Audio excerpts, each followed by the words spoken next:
Nonetheless, though, the concern of mine still stands that with whether or not you know it, SE is a community of people that's grown into like the tens of thousands, maybe even hundreds of thousands at this point.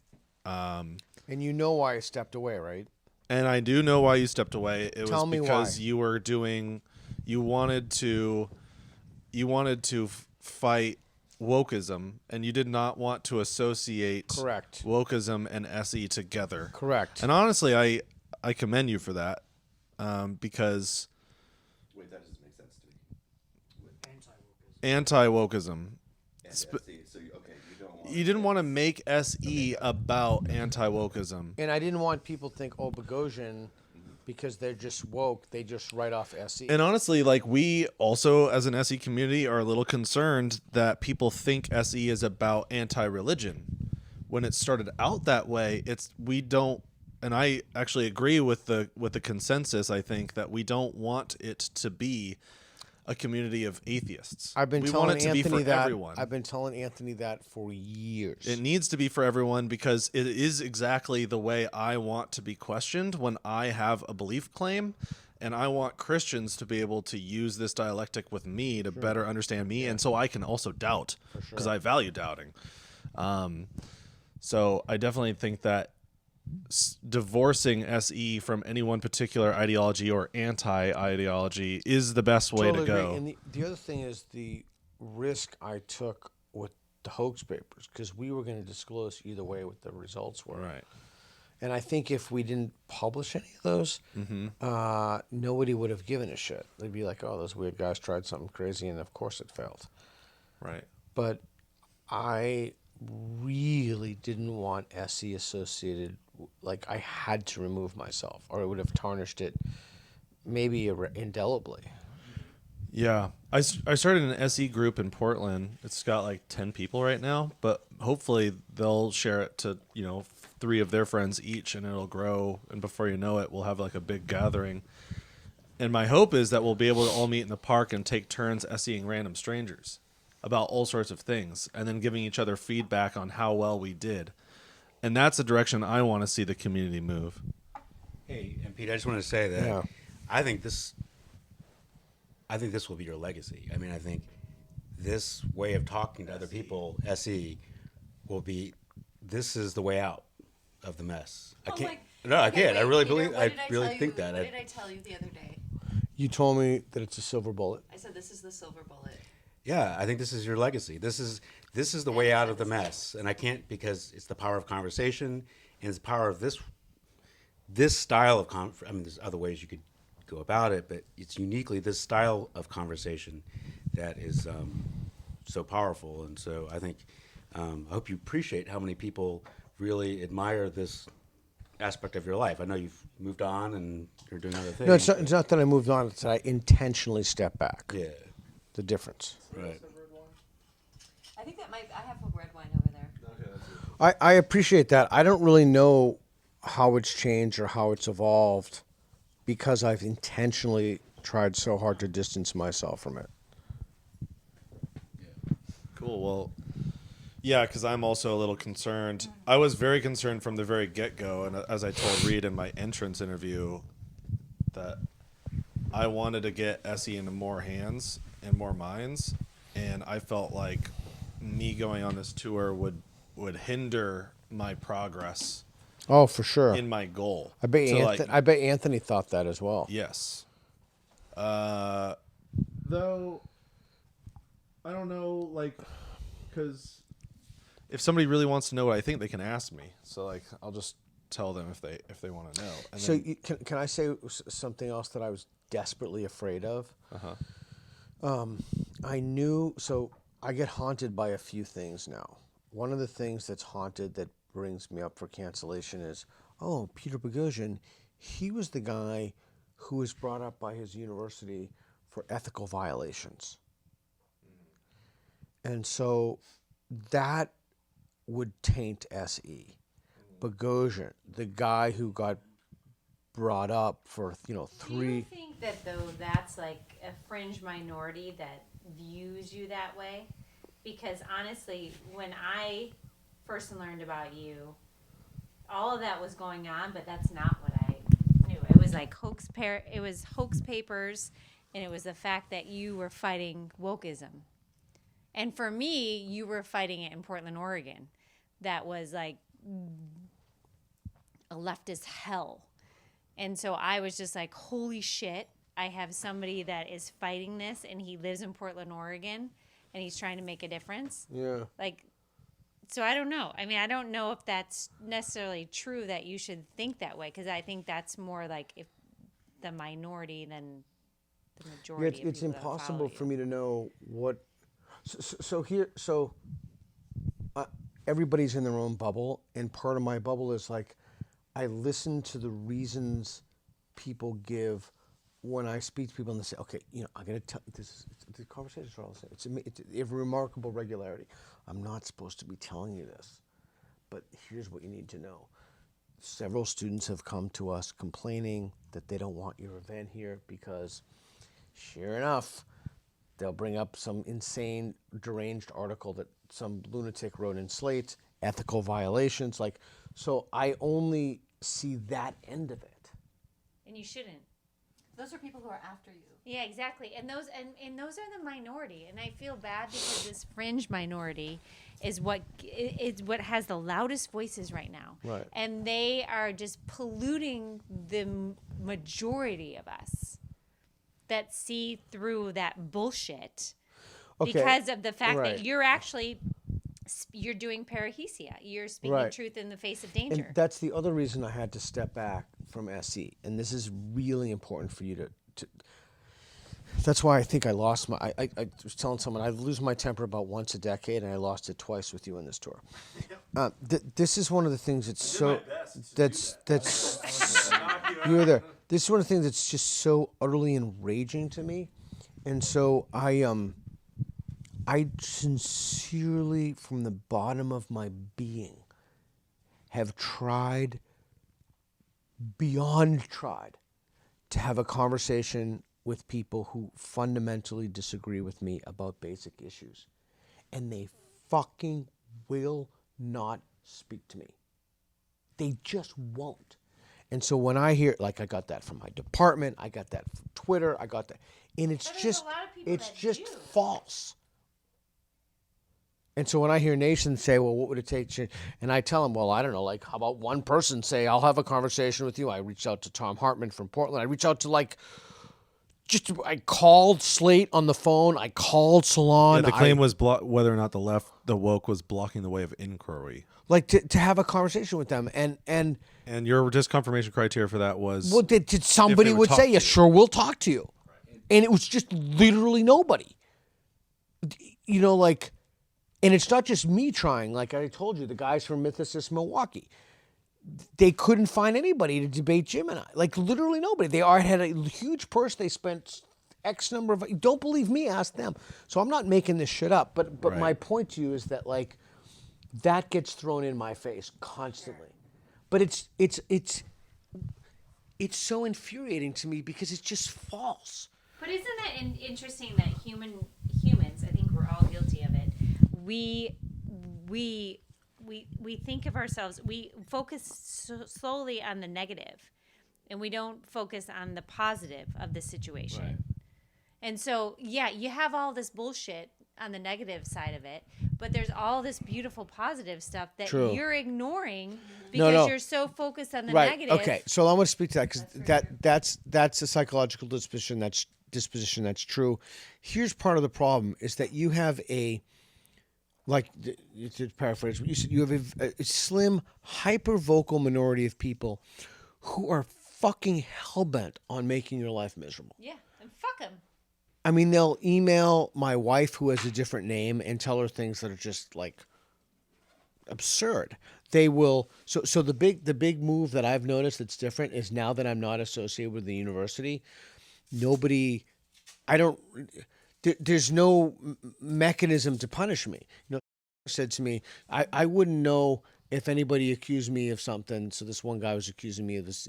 Guy was accusing me of rape and murder and all this crazy shit. And I said, and it said, I wouldn't know if someone accused me of that unless you told me. And now that the Office of Diversity, Equity, and Inclusion, or Global Diversity, whatever the fuck it's called, now that they're not tormenting me, it just makes it so much better for me. But there is it's easier to like, ignore them. Okay. I don't almost never check the responses on Twitter. I mean, I do get the occasional hate mail, but it's nothing like it used to be. Like nothing. Is that nothing. because the initial impact felt so great and you No. just become desensitized Okay, so to it? I've thought about this so much. So here's what I think it is. I think, why did I get a radically disproportionate amount of shit from people? I think it's because they knew there was a way to punish me. They could leverage the organization against me. And they did that, whereas Dan Dennett doesn't have that.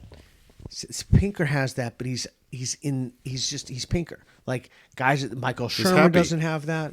He's optimistic and happy, and everything's right in the world with Pinker. Is there any white wine there? Yeah. You don't like the red? No, I don't. I didn't like that. The red wine is a little weird right now. Oh, yep.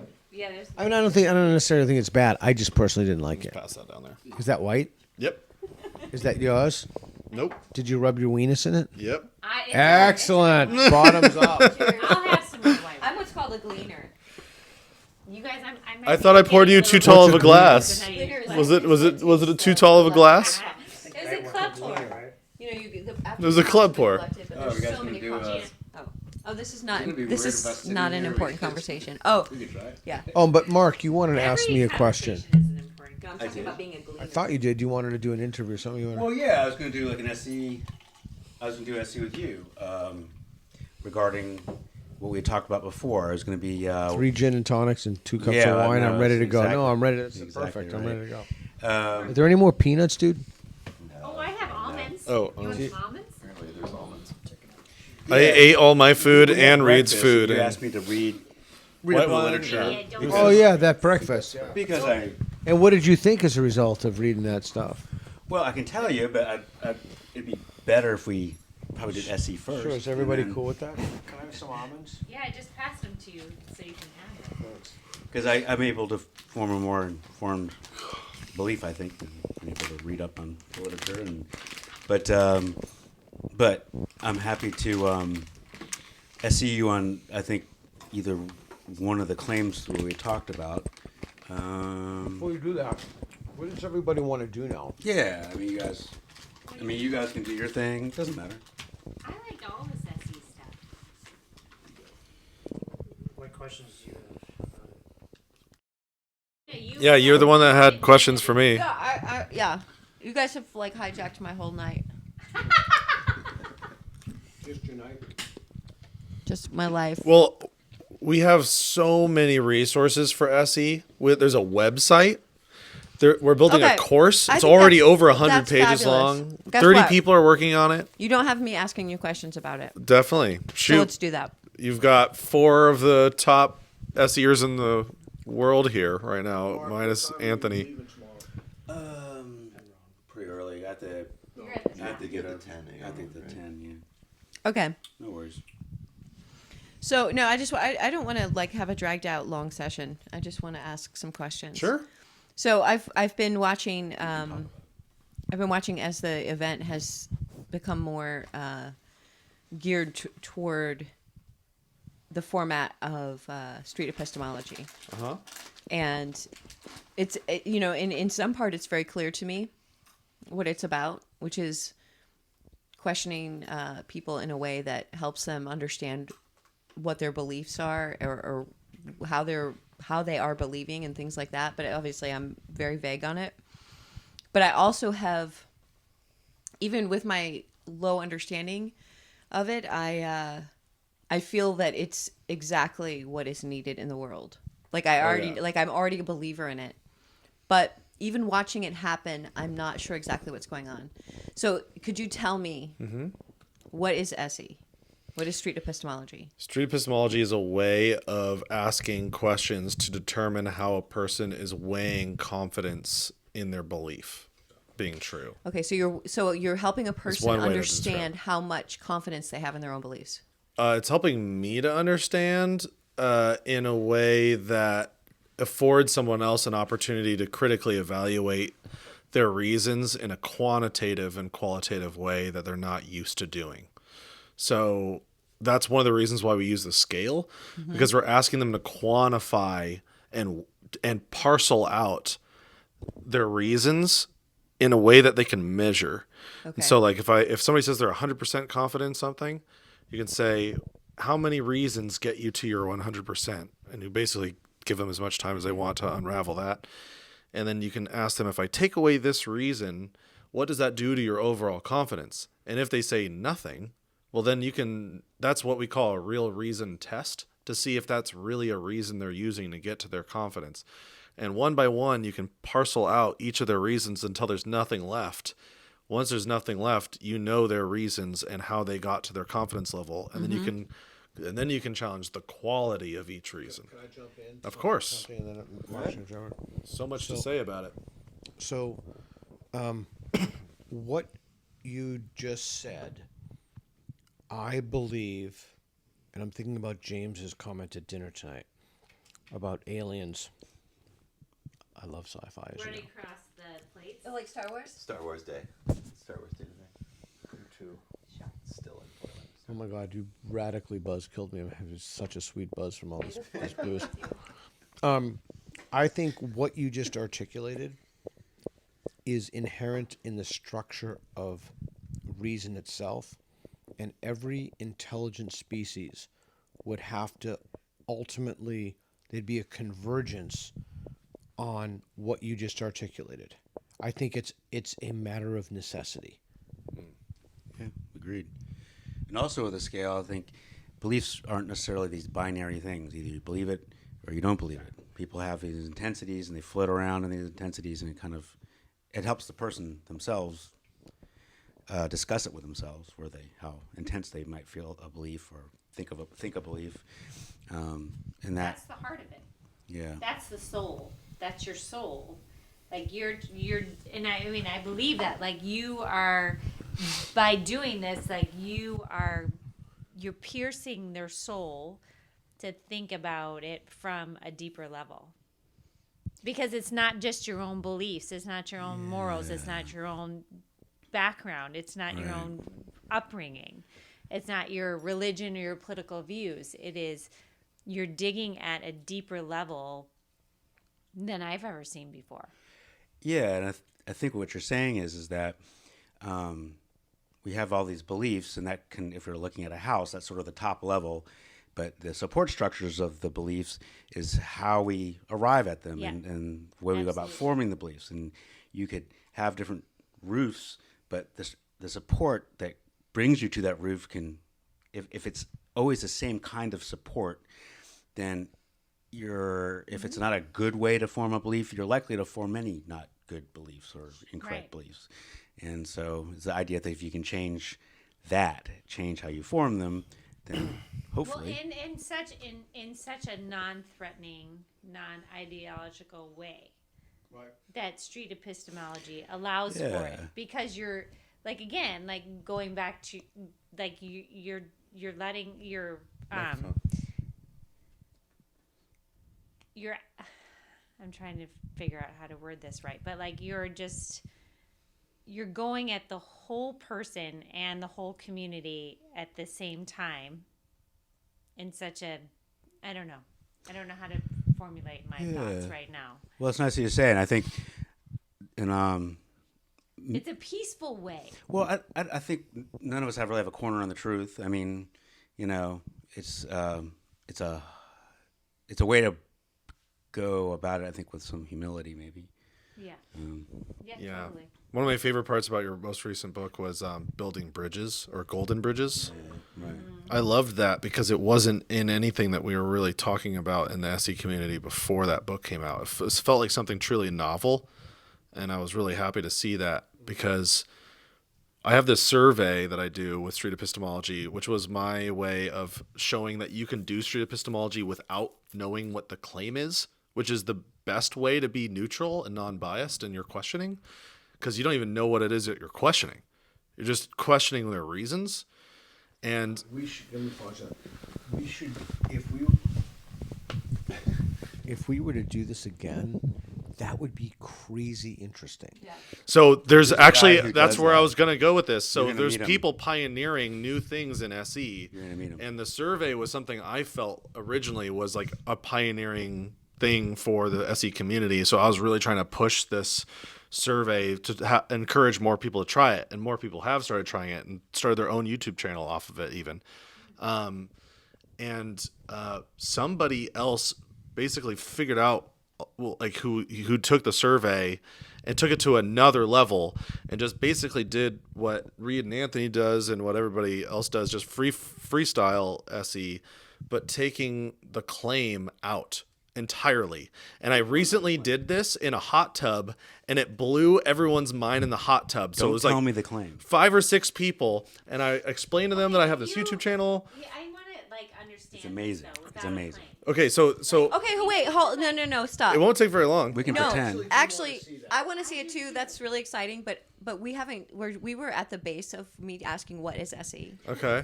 I would love to. I'm so interested in that, though. Yeah, but Yeah, but guess you don't what? need to know It's- the this claim is- because it's even more Because unbiased. Nobody understands. This will answer I all don't your understand- questions, though. No, but it's not. Understand how you get Figuring there. out what the claim is. No, you That's don't the- even. How You do blow right start past the it. conversation? Go right through You it. go right through it. How's that possible? Because they How think is they that know it, possible? and you're asking them to ask questions of themselves. Of I themselves. know that you don't know it. Yeah. They know. Yeah. Well, because okay. So here's the thing. I told somebody, okay, I do this thing. It's called SE. It's a YouTube Do it channel. right now with Yeah, Gina. Do it with Gina. Well, but you know, Let's okay.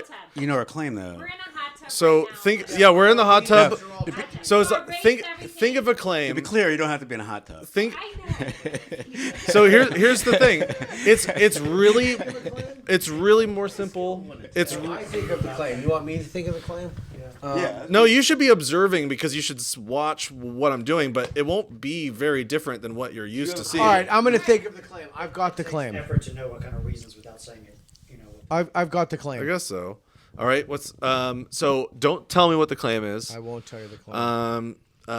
So just so everyone can observe what's happening. First, this is one of what I learned from Mark, actually. So Mark pioneered this. Maybe. On a scale between 1 and 7, how important is 1 it? and 7, 1 not and 10. 7. He does 1 and 7 Can I scales. make it 10? You can. Okay. You can make it whatever scale you want. 1 We to don't 10. impose a scale on you. On a scale between 1 and 10, how important is it for you to believe in things that are true? 10. Okay. And on that same scale, how confident are you that the belief that you're thinking of right now is true?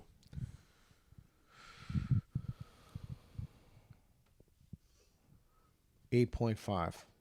Okay. And what's your biggest reason that gets you to your 8.5?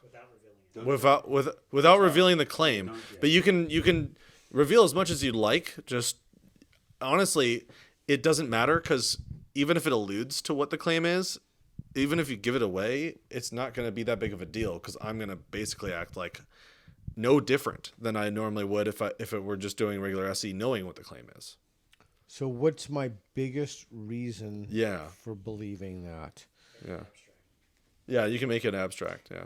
If that reason wasn't there, your belief would automatically be reduced. Most people keep it Evil abstract exists. Anyway. Evil exists. Okay. That's the reason. And if I were to take this reason away from you, what would your 8.5 drop to?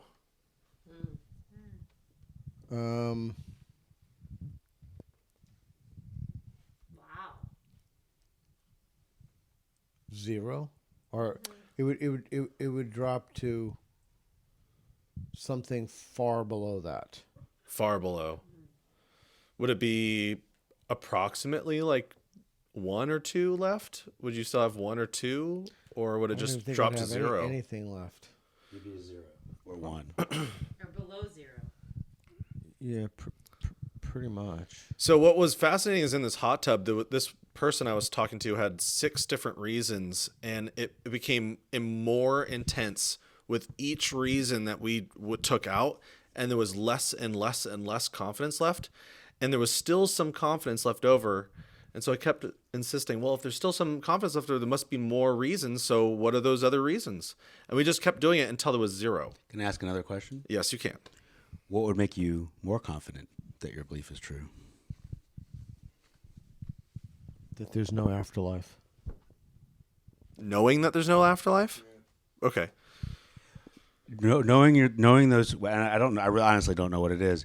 Knowing your confidence where you are and what would make you more confident and less confident.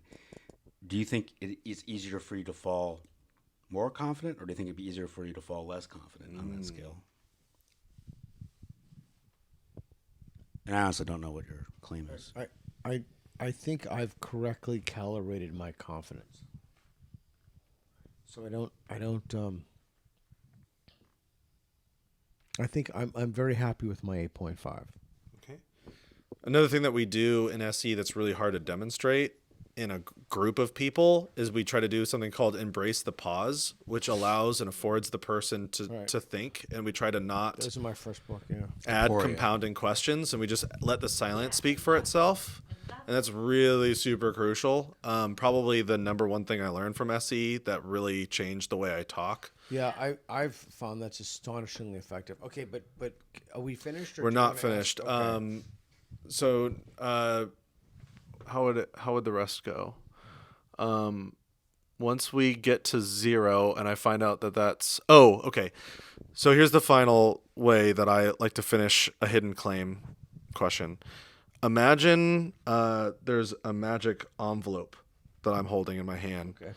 And inside the magic envelope is the actual answer for not it reveals that you are mistaken about your 8.5. And not only does it reveal that you are mistaken, it gives you precisely the reason why you are mistaken. And I hand this envelope to you. What does the envelope say? I love that question. That's a great question. Very I interesting. need to think for a second. Yeah, that's quite the question. That things were so radically different at the most fundamental level of how I understand humanity itself, that the rudiments of my perception were false. Okay. And when I was finished, and the whole hot tub I was in was just floored with silence after that. And the person that I was questioning got up as they were overwhelmed a little bit. And everybody else in the hot tub was just staring off into space. Like, it was dead silent in there in that hot tub for like 20 more minutes. It was amazing. And I highly recommend it. I basically just told everybody. Claim? Yeah. I do, tell us yeah. about Yeah, it. but this time let Mark do it all the way. How do Well- we Well, did you ask a unveil disconfirmation? this? I did. What would drop you? What would Yeah. what if I took this one reason Right, and right, his right, reason right. dropped him down to basically 0, so there's nothing left to pull out. In this hot tub scenario, Yeah. because I do want to hear, did you unveil what the... I still don't know what it You is. still don't And it know. honestly it doesn't even matter to me. But that's the amazing thing is that belief doesn't matter. I don't have to tell you the claim. In fact, I won't. It's the process on how they if you got don't there. want to know, I won't tell you. That's all that you cared about. That's all No. you cared about. Is the Actually, process to get there. I think it's cool if he doesn't tell us, because if this becomes public, people are going to be guessing. gonna be and they're more gonna be intriguing to wondering, not and it's gonna know. It'll be like cool. It'll So be it's people. like Yeah. the whole critical thinking. just- Everybody will be like Use guessing your the brain. claim. Yeah. It's even better. And the guy who started doing the hidden claim You technique didn't care. You is didn't now care. he's moved even deeper, which I think is a little on the extreme end, but now he's doing hidden claim, hidden reason, and he's only doing SE about the quality of the reason. Say it again. Yeah, I know. Dave, I need to talk to Dave. I'm going to see him Hidden in claim- 2-3 days, and I'm going to ask him more about it. So you really, really meet him. don't He's care in about what he's that in claim was. Puget Sound. Sorry, I'm what? shocked by that. Because I am so curious what your claim is. Your curiosity. Okay, just but your wait, human can- curiosity. You don't want to know. I put this. Well, that was for the person in the hot tub. I mean, I kind of would like to know, but I'm almost thinking like that would be better for the audience to not know. You believe in street epistemology Yeah. style so much that you Yeah. overcame your natural human curiosity to know what the claim was. When you do this so much, the claim doesn't matter. It starts to matter less and less. Yeah. Yeah. Let's see. I like it even more. Yeah. Because it's really like I'm trying to remove my bias, but how do I do that when I am a biased person who's been educated in a college that was, a liberal? I went to U of Well, O. you're a human. All humans have biases. Yeah. No matter Totally. what your background is. And if I want to do SE effectively and I want to encourage people to do it, how am I going to encourage them to do it if they think it's coming from a place of bias? Okay, fair enough. So, Or if I but- have to have a certain set of beliefs in order to adopt it. Yeah. The main thing is that you're actually affecting the way people think about their own beliefs. It doesn't matter what that belief was. That's right. And It's we all have how all they got kinds of there. insane beliefs How they figured it out. that we don't think about, and that's the problem. Yeah. If more people did SE, Mm-hmm. how would that change our culture? Revolutionize the whole. Oh, it would, first of all, it would make a lot more moderates. And it would take a lot of the extremes off the polar ends. And it would also radically reduce violence. More flourishing, less suffering. Yeah. It would basically it would bring about peace on earth. I mean, if I want to go to real extreme. Peace but on earth, goodwill to men. yeah. Hallelujah. Well, a lot of the violence happens because someone's mistaken somewhere about something. So if you help people to reason through their thought process on whatever it is they might be mistaken about, you might have fewer conflicts and violence. And conversation, by definition, is broken down. And SE is conversation. Conversation. And making it all about the person that you normally would disagree with. And the survey that I do that I'm obsessed with, and I get a lot of flack for being really obsessed with that survey, but it taught me a lot. Number 19, I often investigate beliefs that do not match my own. And at first, I thought that was the most boring one on the survey until like 200 or 300 surveys through, I realized that people agree, but they have no way of knowing whether or not they truly do investigate beliefs that do not match their own. And with enough questioning, you can find out that they don't. They don't. They think they do, but they don't. They've got like a high overconfidence in their ability to read things that are counter to their beliefs, and then they overthink how much they do, and they assess themselves higher than the average person. You know, like if you ask people like, how good of a driver are you? Most people will say that they're better than average, and that can't be true for the average person, right? Or else, you know, everyone can't be above average because that would change what By average definition, is. yes. Right. And the same goes for investigating beliefs that do not match our own. And street epistemology is the best way to investigate beliefs that don't match yours, because you're actively going out to talk to people that don't think like you on purpose. So, how do you go and talk to people who you don't know? Like, how would you start a conversation on the street? You should see what Reid does. Reid sets up a table. in a Reid does park. it more than anyone here. You should see. You should just if you could show him a picture. Give the microphone to read. If you could just load a YouTube of what he does, because he has this whole setup that he has. You're out of frame, by the way. Oh, you got a frame? 360. Yeah, 360. Reed's like, I got He has. I'm Batman. But he's like one of the originals. I mean, Anthony, I suppose, is the original, but OG. yes. OG. Yes, I can't. right. I want to meet this Anthony guy. You guys keep bringing Oh, him wow. up. Yeah. Will he be in Portland? I'll tell him to stay will in be this Eugene if weekend. they're gonna be in Eugene. Would you say that right now Anthony is the best living street epistemologist? Yeah. I'd Yeah. say so. Yeah, yeah. Okay, so Reid, And how do you why? set up a He's got a table? lot of people chasing him though. Mark especially. Mark is coming right up behind him. Well, let Wait, me I want Gina's. let me say that, you know, And Reid. But Reid was the cool thing about what we do is we do it very, very differently. because- you and I come from a background of psychology, so I'm acting like a therapist. Right. But you are the best instant rapport, and you can tell. You know him now. He's the best instant rapport builder. everyone. He's like, he can ask you the most. Weaknesses everywhere. He can ask you the most invasive questions, and most people are like, meh. He's just very disarming that way.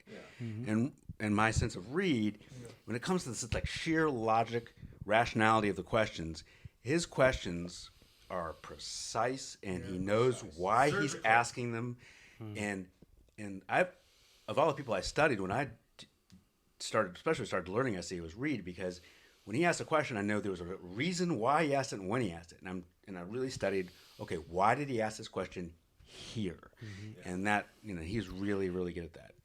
And I basically go to Anthony, well, I mean, my sense of him is that he has an incredible level of empathy, in the sense that Pete's really well. yeah, that he quickly understands where the person's coming from, and the person who's speaking really gets that Anthony understands them well. And he has a lot of strengths, but I think that's one of his biggest strengths. Yeah. And I just go to public parks and universities at this point. Okay, so you set up a table. Mhm. And what, do you have a sign? I have a sign that says Gorge of Curiosity, free and open inquiry. But then on my cart, I have a little whiteboard with potential topics, and I'll let people pick a topic or anything they believe is true. What kind of, like, what does the list look like? What does it say exactly? Does it say, like, abortion, critical race theory? I've had abortion is murder. I put potential claims. So you put a claim. Or topics. And he has a scale meter. Yeah, he's got a meter, so it takes Oh, the I numbers love out. that. Wait, tell me about the meter. It's like a semicircle So we can pull him up. We can easily see. with a red meter. So it's all the way to the left is absolutely false confidence. Meter is middle in them is a not sure. All the way to the right is absolutely confident. Do you have, like, an arrow? And I have two of them. Think And of it, you think ask of it as like people a miles per hour. Where they meter. fall on the meter? Yeah, And can they, like, they adjust it as they they go adjust through. it? Oh, that's cool. So it's an actual meter.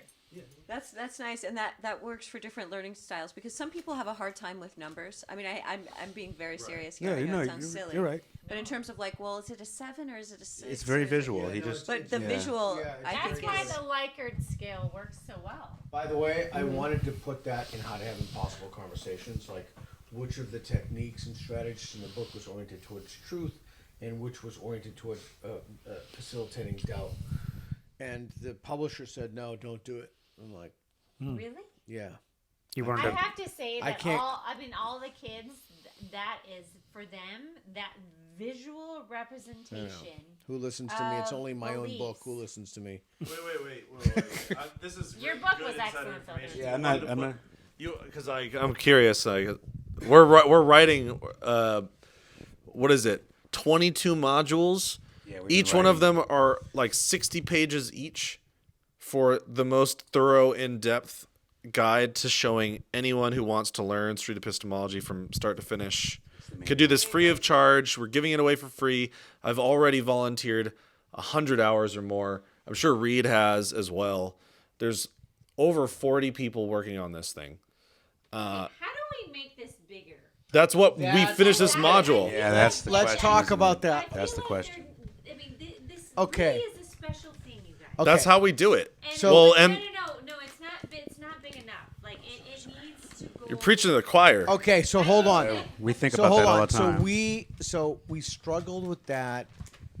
I don't even know how much we struggled. Like, it's not been able to go mainstream. Well, but Yeah. this reverse Q&A and the content that you guys have been able to get, especially since we started this SE style, like could help elevate what Gina has called the silver bullet. And I agree. I mean, I think this is the way to bridge the fact that there are so many people that don't know how to have proper discourse anymore. Correct. And this is the way out of it because it's so peaceful and benign. Or talk to people that don't agree with you. Okay, Well, but that's what I mean. That's It hard, just- too. It bridges the divide. It truly does. Yeah. I believe that. And one more thing is, sir, so just real quick. So one more thing is, and correct me if I'm wrong, you guys don't really care ultimately what conclusion someone ultimately. You don't like so. Most of the time. To me, okay. So there are extremes. So it's there are just the exceptions. expression. There may be some There are exceptions. exceptions, but to me, what I value most is some like on the line thing is someone moving. Like that to me is Yeah. like success. Because Or- it's a compliment that somebody was able to change their mind. But I don't know the answer of how to make this go bigger. Sorry, go ahead. No. The way I often. But this is the fucking opportunity, you guys. Today's climate is Well, no, fucking we've been saying that for a while. polarized. It's in Yeah, America, I know. how No, we've been polarized telling we each are other and that. How people want Right. to have a national divorce, which in some regards I'd be okay with, but some regards it's bullshit because we're America and we're united. And if we're gonna stay true to our Constitution. Like, we have to be united as it is. And this, I feel like street epistemology. So my there it is. So my benchmark for successful, truly successful conversation is not whether somebody moves on the scale. That's irrelevant. But you're talking to an My individual, benchmark for a so it allows them to be- truly successful conversation is at the end of the conversation, they ask me, what do I believe? I totally see that. Yeah, that's Because Erin, did you hear that? No. Go ahead, Mark. Say that again. the true benchmark I see as a successful conversation is not really so much how much they move on the scale, is at the end of the conversation, they're really thinking about it and they want to know what you believe. Yeah. They start asking you questions They start back. asking you questions. Well, and I feel like that's what SE is. And yeah, my metric that I've always said is if they don't want to ask me any questions, then they're not ready. They're not ready to know what I think yet. And that's almost too bad for them. It's like number 19 on the survey. Okay, so we have an outsider, more or less. You. What do you think of all this? Well, I was just gonna ask. I just We need to get you guys in college and campuses. This needs to be a fucking course in college. so Elementary school. You said what? 100%. What? How do you feel that? How do we get it You in said the street curriculum? epistemology has what is the benefit that you think it would have on society as a whole as it gets bigger, as it becomes like Oh, it totally revolutionized the whole society. okay. So why did you step away? Because in 2012, I started seeing a problem. I mean, I can give you the timeline, but I stepped away because I needed to immerse myself in what I considered to be a mimetic social contagion, which is critical social justice or Wokism. And I didn't want my attacks on that to be coupled with I just wanted to separate myself. So I didn't want to say, oh, there's the anti-woke guy, the SE guy. So- that's one reason. The other reason is what I said to these guys, like all the ethical violations that I brought up, and that would also contaminate it as well. So you think you're saying that your involvement with anti-wokeism and your involvement with the university and the things that have befell you Ethical charges. would have a Detrimental, yes. okay. How confident are you in that belief that your involvement would Pretty be more confident. detrimental Pretty than it would be confident. positive? Pretty Why confident. is that? On a Because scale I of 1 to 10. saw- Because I saw in other aspects, in other elements of my professional life, how it came for me, how it dogged me, how it haunted me. And, James Randi from the Skeptic Foundation was gay. And he never told anybody he was gay because at the time there was like a huge taboo about homosexuality. And he never wanted that to damage the skeptical movement. I never wanted to damage the SE movement with my other activities. I mean, that's, I always say, oh my God. So in And my the other thing is, I don't believe in gurus. I don't believe in saints. I don't Sure. believe in gods. And I didn't want to be that guy. Like Elon Right. Musk, if I believe right. that, But the influence that you have could potentially have spread street epistemology more based on Maybe, or maybe. perhaps not. Maybe but when Christopher Hitchens died, what I've claimed in my talks was we don't need a fourth horseman. We need thousands of horsemen to emerge. We need thousands of individuals. That's why my initial claim was we needed 10,000 people to be able to. If we got 10,000 people to do this, we could eliminate virtually any belief you could think of. yeah. Yeah, I see the SE as the next step after new atheism. Hold on, New I have a atheism. question. Is the purpose of SE to eliminate beliefs? That's our war. That's our battleground. You guys want to take that? And then I'll go. Well, incorrect beliefs. Yeah. Somebody said that if Earth was shaped like a banana, and I give you the evidence that the Earth is not shaped like a banana, did I proselytize to you? No. I gave you evidence that Earth wasn't shaped like a banana. That people can come to, And so you know. there are some beliefs that are just false. And this is a way to help people be less wrong more frequently. And if there's no way to know they're false, at best we can at least show that there's no good reason for Right, we can believing that lower they're our true, confidence. which is about as good as saying it's false. What's the Socrates quote that was on the wall? A life not something is a life not. The unexamined life is not worth living. So maybe it's why the would get you getting Well, rid that's- of beliefs unexamined. This is why I'm attracted to it. I'm attracted to it so strongly because I like the idea of not trying to convince people of one way or another to think. Well, let's do it then. But Do an SE. Let's do it. Mark, you should do it. You should do it. No. They were gonna do it. It was good. I want to see it. okay, let's do it.